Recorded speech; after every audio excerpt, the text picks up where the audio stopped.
નમસ્કાર, વંદન, પ્રણામ. Total home Gayatri health centre દ્વારા ચાલતી એક અલૌકિક અભિયાન, જેમાં આપણે આપણા બધા માટે એક અલૌકિક પ્રયાસ કરી રહ્યા છીએ કે આપણે બધા સ્વસ્થ નિરોગી બનીએ, કુદરત આપણને શ્રેષ્ઠ જીવન આપે અને સ્વાસ્થ્ય સરસ આપે.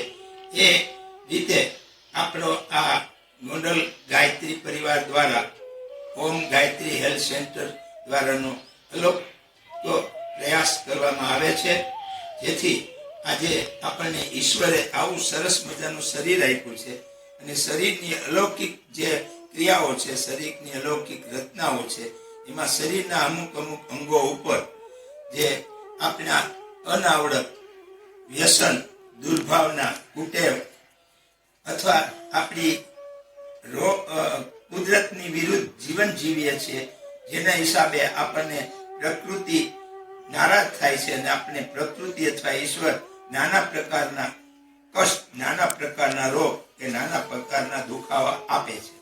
તો આ દુખાવો દૂર કરવા માટે આપણે સામાન્ય રીતે દવાનો સહારો લેતા હોય, ડોક્ટર પાસે જતા હોય, તો અહીંયા આપણો આ જે પ્રયાસ છે, દવા છૂટી જાય, દવા ન લેવી પડે અને આપણે નિરોગી સ્વસ્થ સામાન્ય ક્રિયા કરવાથી, યોગની સૂક્ષ્મ ક્રિયા કરવાથી આપણે નિરોગી બની શકીએ.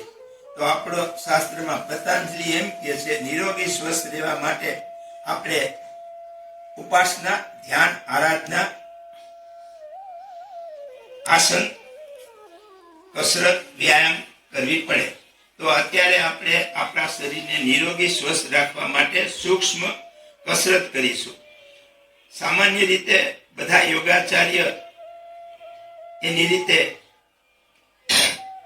અલગ રીતે એ વાતચીત કરતા હોય છે, પણ આપણે અહીંયા સહજ રીતે સામાન્ય જે અભણ હોય અથવા મોટી ઉંમરના હોય અથવા યુવાનો હોય, જેને ક્યારે પણ કસરત ન કરી, યોગ ન કર્યા, ધ્યાન ન કર્યા, મેડિસિન ન કર્યું, એટલે સમાધિની જે ક્રિયા છે ન કરી, એના માટેનો આપણો આ પહેલો પ્રયાસ છે. પછી ધીમે ધીમે આપણે આગળ યોગ, ધ્યાન, પ્રાણાયામ, આસનની પ્રક્રિયા કરીશું. તો અહીંયા આપણે આપણા શરીરની સૂક્ષ્મ ક્રિયા કરવા જઈ રહ્યા છીએ. શરીરના અલગ અલગ અવયવની અલગ અલગ રીતે કસરત હોઈ શકે. આજે આપણે પગ અને હાથની કસરત કરવાની છે. તો અહીંયા શુભ શરૂઆત આપણે એ રીતે કરીશું. આપણું શરીર અત્યારે સક્રિય બને, નિષ્ક્રિયતા હોય છે, તો એને આપણે આ રીતે આપણા પગની ગોઠણ ઉપર હાથ રાખી આ રીતે આપણે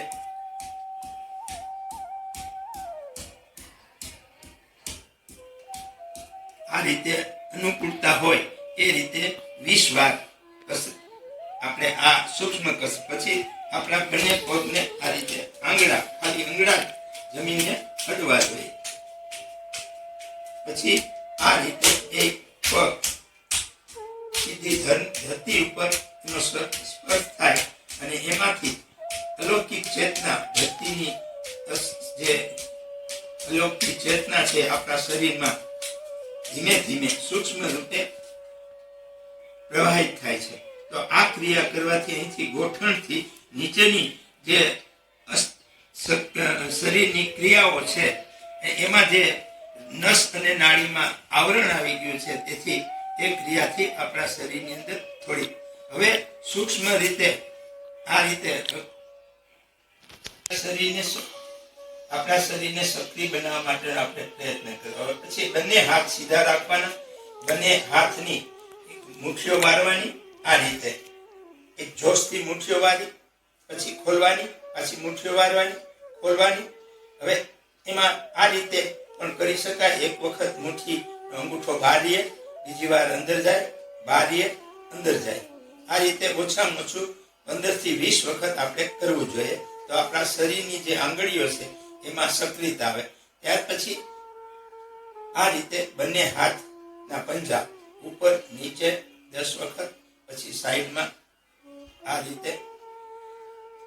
પછી આપણી શરીરને સક્રિય બનાવવા માટેની જે સૂક્ષ્મ કસરત છે, હાથ, ખંભાને, આંગળીઓને, તો આ રીતે આપણે 10 વાર અથવા આપને અનુકૂળ પડે તો 20 વાર કરવા પ્રયાસ કરજો. ત્યાર પછી સાઈડમાં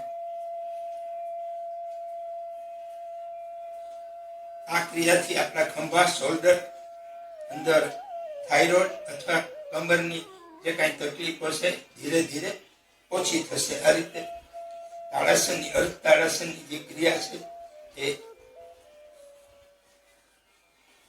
આ ક્રિયા કરવાથી આપણા શરીરની અંદર પરસેવો વળવો જોઈએ.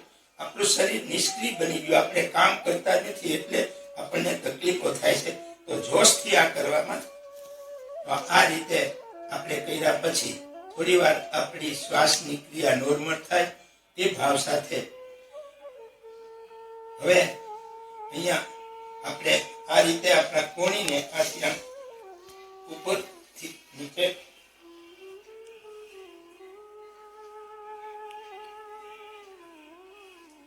દસ વાર, પછી વિરુદ્ધની 10 વાર. અહીંયા આપણે પ્રેક્ટિસ થાય, અનુકૂળ પડે એટલા માટે ટાઈમની હિસાબે આપણે આ પ્રયાસ કરી રહ્યા છીએ. તો હવે બે હાથની આ રીતે આટી મારી આપણા મસ્તકને છે ને પાછળથી આ રીતે એકદમ પાછળ દબાવવાનું છે.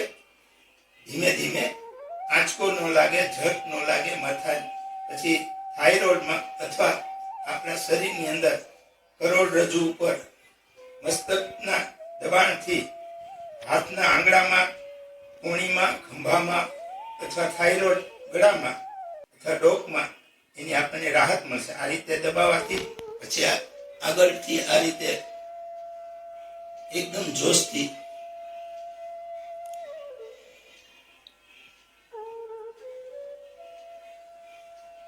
આ રીતે 10 વખત કરવાનું.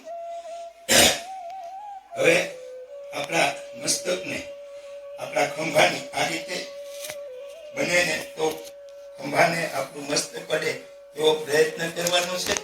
જોશ કરવાનો નથી, નિરાતે. ત્યાર પછી જમણી બાજુ માથાને નમાવવાનું છે. આ રીતે શાંતિતે સ્થિર મન રાખી, વિચારો સ્થિર રાખી, કોઈ પણ વિચારો મગજમાં આવવા ન જોઈએ. અને આ ક્રિયા સૂક્ષ્મ ક્રિયા એટલે કે કસરત આપણે કરતા રહેવું જોઈએ.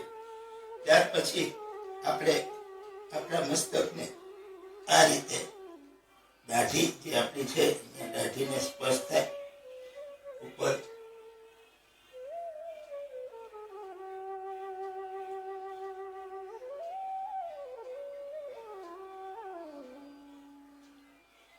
પછી મસ્તકને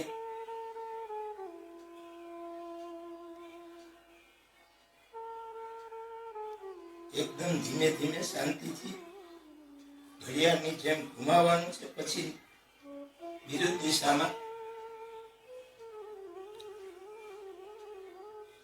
તો આ રીતે આપણી જે કાંઈ ક્રિયાઓ છે મસ્તકને, શરીરને રાખવા માટેની સૂક્ષ્મ આ ક્રિયા કહેવાય, સૂક્ષ્મ કસરત કહેવાય. રામદેવ બાબા એમના પ્રવચનમાં એમ કહે છે કે નિરોગી સ્વસ્થ રહેવા માટે સૌથી પહેલા પતંજલિ યોગનો જે સિદ્ધાંત છે એનું ચિંતન મનન કરી અને આપણા શરીરને ધીમે ધીમે કસરત, આસન, યોગ, ધ્યાન, પ્રાણાયામ કરતા કરતા આપણે નિરોગી બની સ્વસ્થ બનીએ.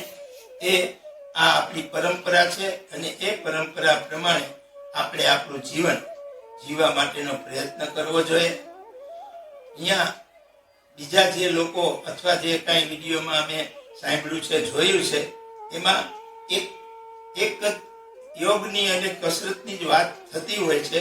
અને એમ કહેવામાં આવે છે કે તમારે આમ કરવાનું, તમારે આમ કરવાનું.